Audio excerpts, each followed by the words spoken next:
career. Hi, sir. Maraming salamat. Laki po naman po. Hindi.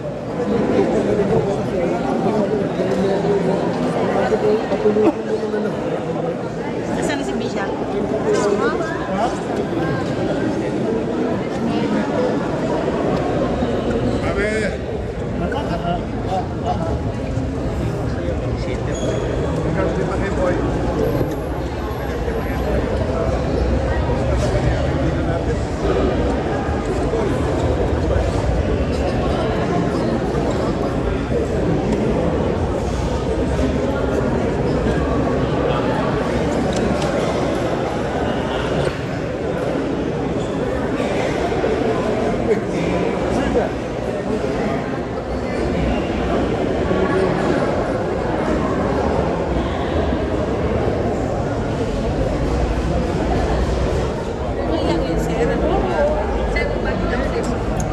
Magpasyal ka dyan, sir, kung MC9 ngayon.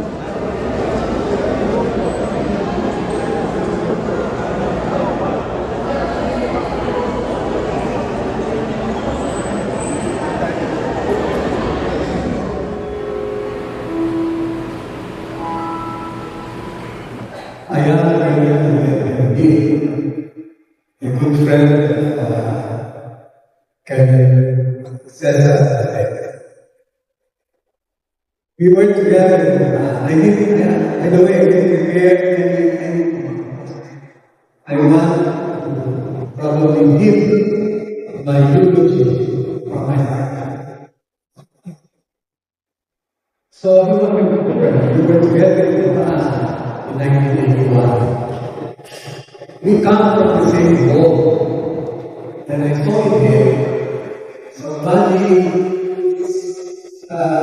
actually said, "Pwede gawin mo yan." Because he was idealistic, courageous, and at that time, we were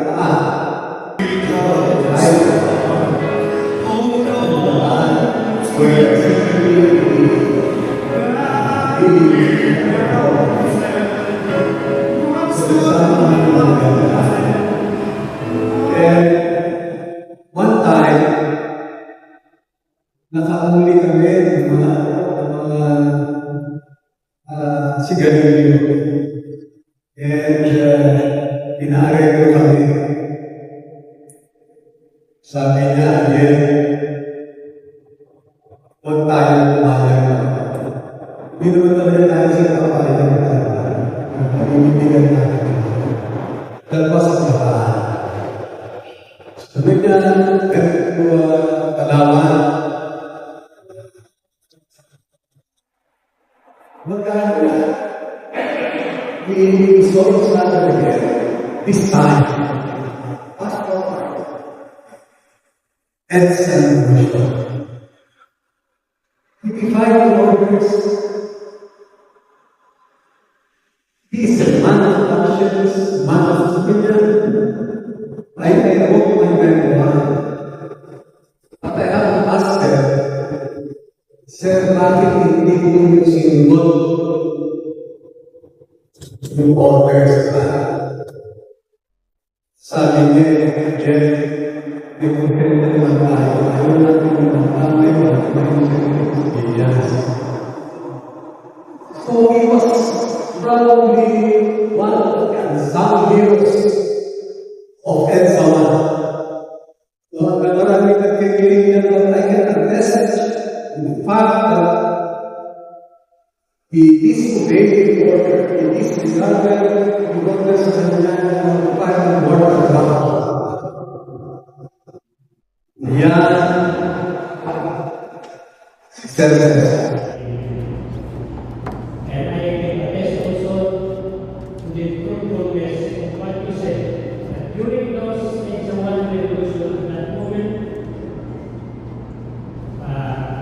Cesar was with me. I was with him at PH2. We took over PH2. And our leader there was Colonel Balbas, Raul Balbas. And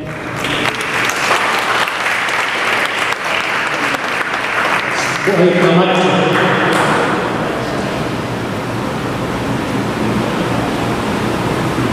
Magandang gabi po sa inyong lahat.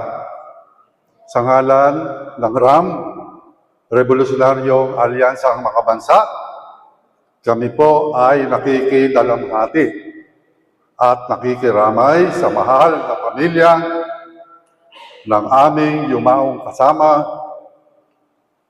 na pinagpipitagan, Colonel Cesar de la Peña.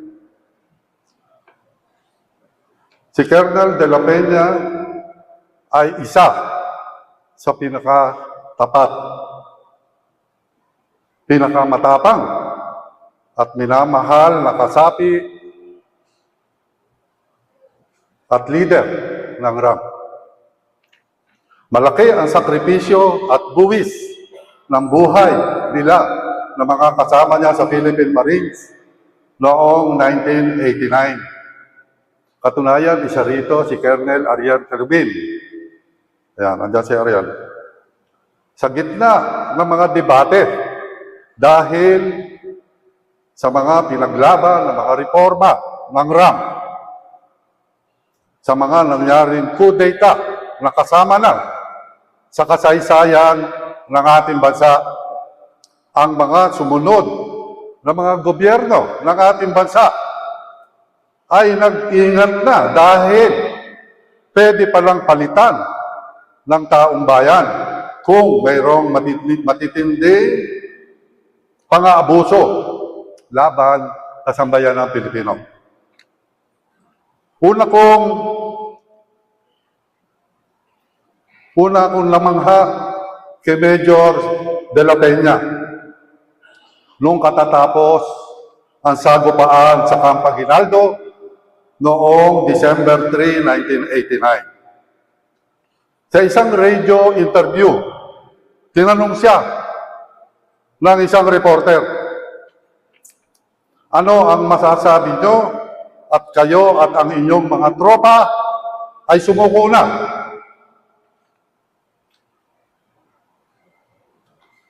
Ang sagot niya ay matatag at maiksi lamang.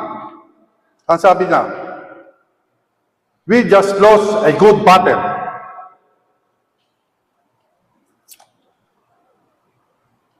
Na naisip ko sa sarili ko na professional itong sundalo na ito.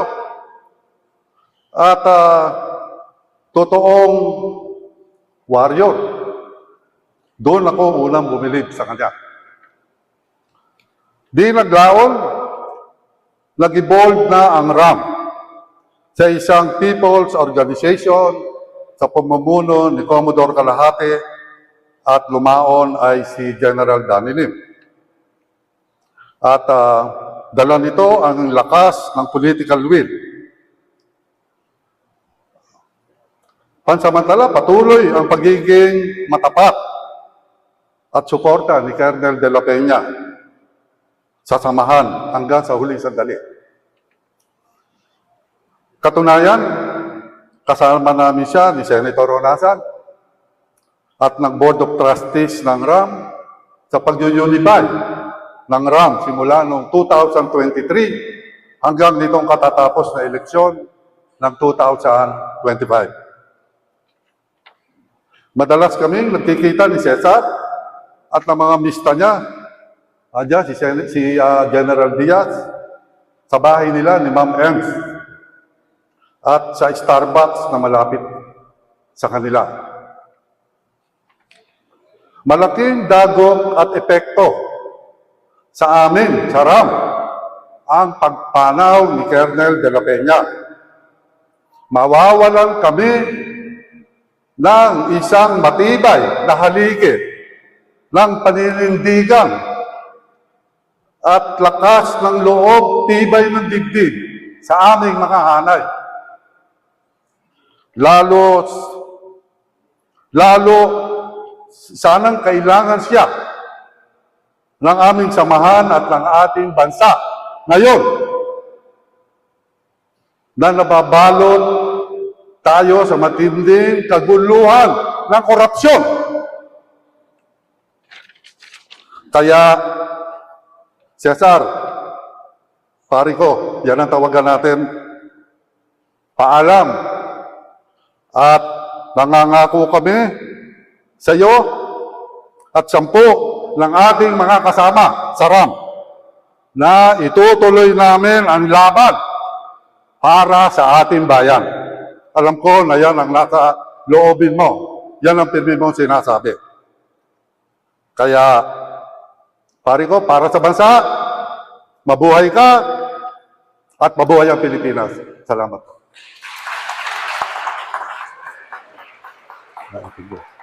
Thank you very much, Mr. Salamat. Ladies and gentlemen, please welcome our sixth speaker, no other than Colonel Gregorio Unasan II, Army Retired Senator.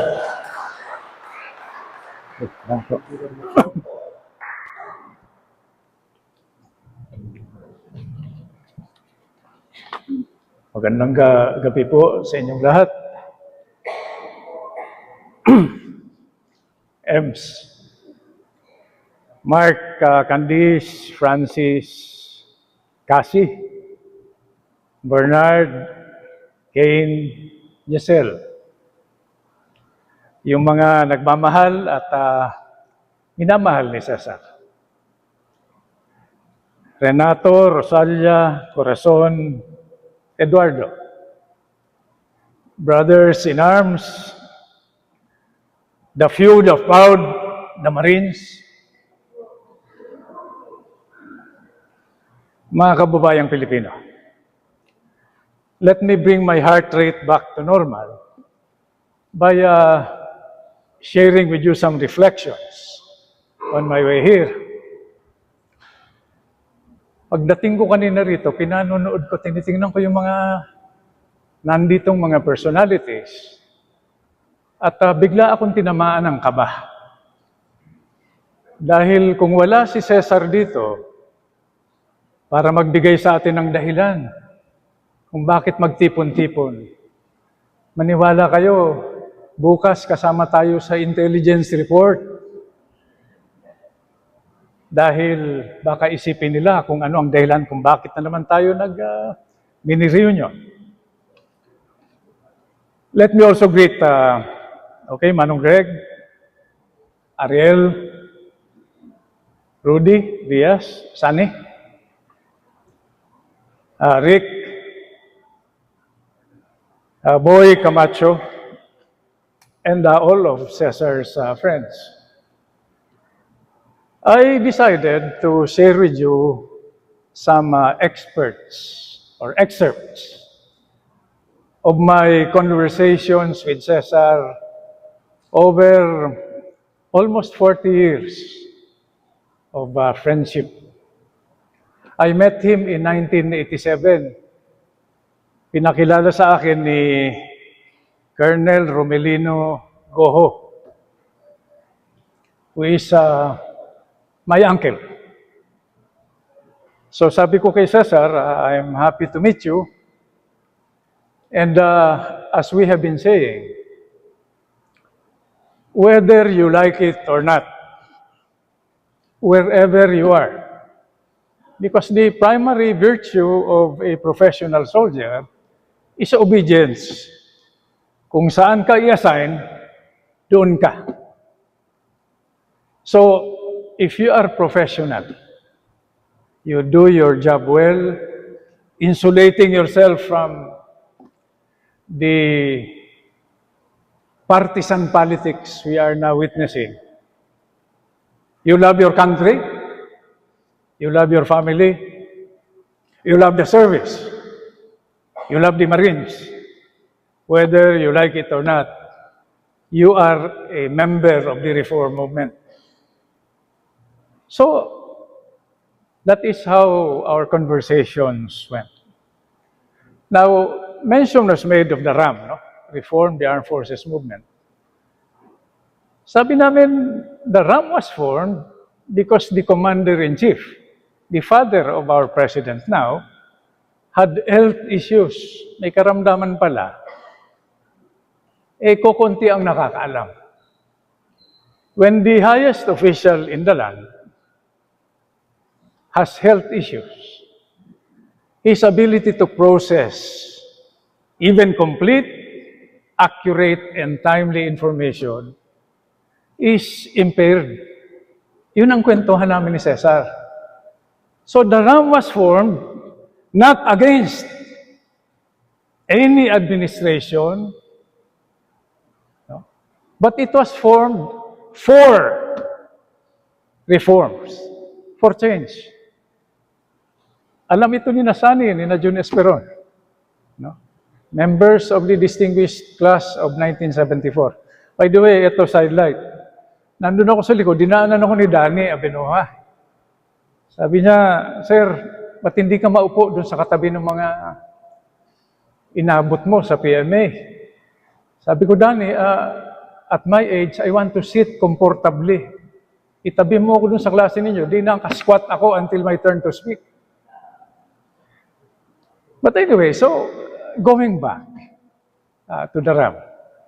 So the RAM was formed for change. And it was a historic moment in our lives, wherever we were assigned. Mapansin ninyo, every uprising, ang tawag nila kudeta, pero I think that's a misnomer because kudeta is a power grab. We just wanted to be instruments of change to something better. Ganun ang kwentuhan namin palagi ni Cesar. In fact, ganun ang kwentuhan nating lahat. I'm sure even within your families, no? That change is inevitable. Any incremental improvement in the situation must be a welcome development, no? Pinag-usapan din namin ni Cesar. Nasabi niya, Sir, maraming nagsasabi, I know the military, I know how it thinks, I know how it makes decisions, I know how it acts. Sabi ko, so what do you think? Sabi niya, Sir, with all due respect to these well-meaning critics, until you have faced the barrel of a gun in combat, you do not know anything about the military. Ang job description ng sundalo, according to Cesar, is to die if necessary and to do what is necessary to promote order and protect not any administration as a private security agency or a Praetorian Guard. We are the armed forces of the people. Okay lang when we are out there in the field and we are confronted with lawless elements, rebel groups, criminal elements. Pero ang hindi katanggap-tanggap, sabi ni Cesar, is when innocent civilians, men, women, children, young and old, who did not invent the conflict, get caught in the crossfire. Their lives, liberties, and properties affected. That's how the reform movement was born. Ano pa ang natutunan ko kay Cesar in our protracted conversations? The Philippines is a beautiful country. Just by looking at the map, you will begin to appreciate, ladies and gentlemen, that our geography is our source of strength globally. Just by looking at the map, you will understand that if we exploit our full potential as a nation, as a people, we can be the digital hub, the security hub, the economic hub, the cultural hub, and the spiritual hub, not only of the Pacific area, but of the world. Yung mga nahihirapan sa ibang bansa, sa atin dapat pumunta dahil predictable tayo. Walang gulo. We are not preoccupied with waging war on each other. We have more important issues and problems to attend to. And these are basic. Can you imagine? lecturing to a beneficiary of the tyranny of the roster by a junior officer. Sabi niya, sir, imaginein mo, ganda-ganda ng Pilipinas. Sa ibang bansa, and this was the subject of subsequent conversations, binubomba yung eskwelahan. I have heard June, former National Security Advisor, talk about this. Binubomba yung eskwelahan, binubomba yung ospital. Huwag naman sana tayo umabot doon. So the Philippines is a beautiful country. And our real problems are food, clothing, shelter, health, education, and now, the new goal, the new oil, data, information. Hindi yung marites, ha? Complete, timely, and accurate information para in our personal capacity, in our public and private lives, we can make rational, intelligent, long-term decisions. That is when I realized that Cesar was more reformist than I could ever be. And then, sabi ko, Cesar, ano sa tingin mo? Ba't ba natin ginagawa ito? Sino ba ang gustong overthrow ng government? Sino ba gustong manggulo? Yun ang pinakamadaling gawin eh. Manggulo? Ang dali-daling manggulo. Diba? Pero ang pinaka-importante rito, no, is how to exploit the full potential of our nation, harnessing the genius of the Filipino. Sa utak, world class po tayo. World class. Pero sa puso, champion tayo. And proof of that is ni Marin, si Boying Ikarma, Commander of the UN Peacekeeping Force. Magre-retire na. Uuwi na. Nagdesisyon ang UN na i-extend yung services niya. World class as peacekeepers. We are world class as warriors, as soldiers, but we are champions as peacekeepers. Now, I'm sorry to go through this monologue, but I'm just sharing with you what Cesar shared with me. So sabi ko, Ces, hindi ka ba tinatanong ng mga nakakausap mo, Colonel de la Peña, yung mga kasamahan mo na reformist, wherever you are, siguro naman, your country cannot ask anything more from you. Nakaboundary na kayo. Ano ba ang gusto nyong gawin? Kayo ng mga kasamahan mo. Sabi sa akin ni Cesar, Sir, ang sagot ko, I want to go home. Okay na yung pamilya ko, tapos na yung mga bata. Pero sir, paano tayo uwi kung meron pang naiiwan? No one is saved if some are left behind. At yun ang problema natin. Di ba? Hindi tayo nang iiwan. How can we go home when our country is our home and our people is our family? So why are we doing this? Sir, for our children, for our most precious, strategic, and renewable resource, our next generation of citizens and leaders. So what do?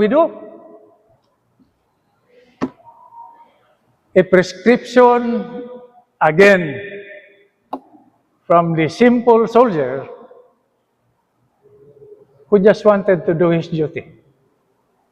Sabi niya, Sir, ang kailangan siguro natin gawin is together. Together.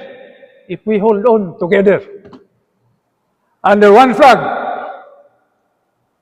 as one people, one nation, dreaming hard, praying hard, and working hard. So, Brother Cesar, hindi ito pa alam. You have a happy trip. I'm sure magkikita tayo, pero sabi mo lang kina Sir Boy Turingan, kina Tito Legaspi, kina Ray Rivera, those who went before us, na mag-ready lang kayo ng welcoming committee, pero wag naman kaagad. Thank you.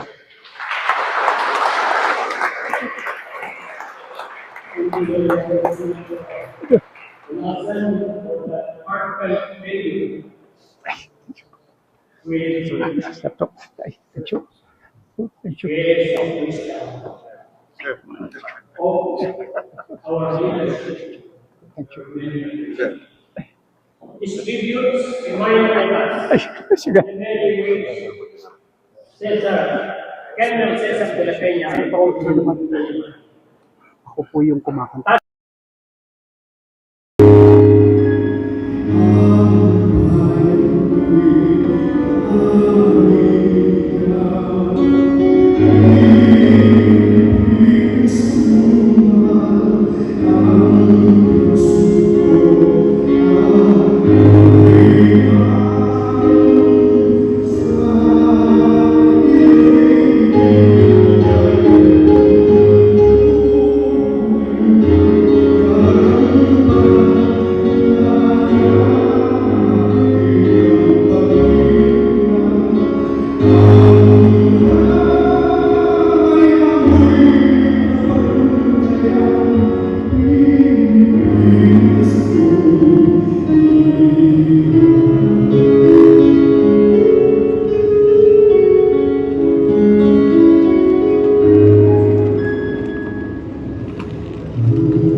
Thank you.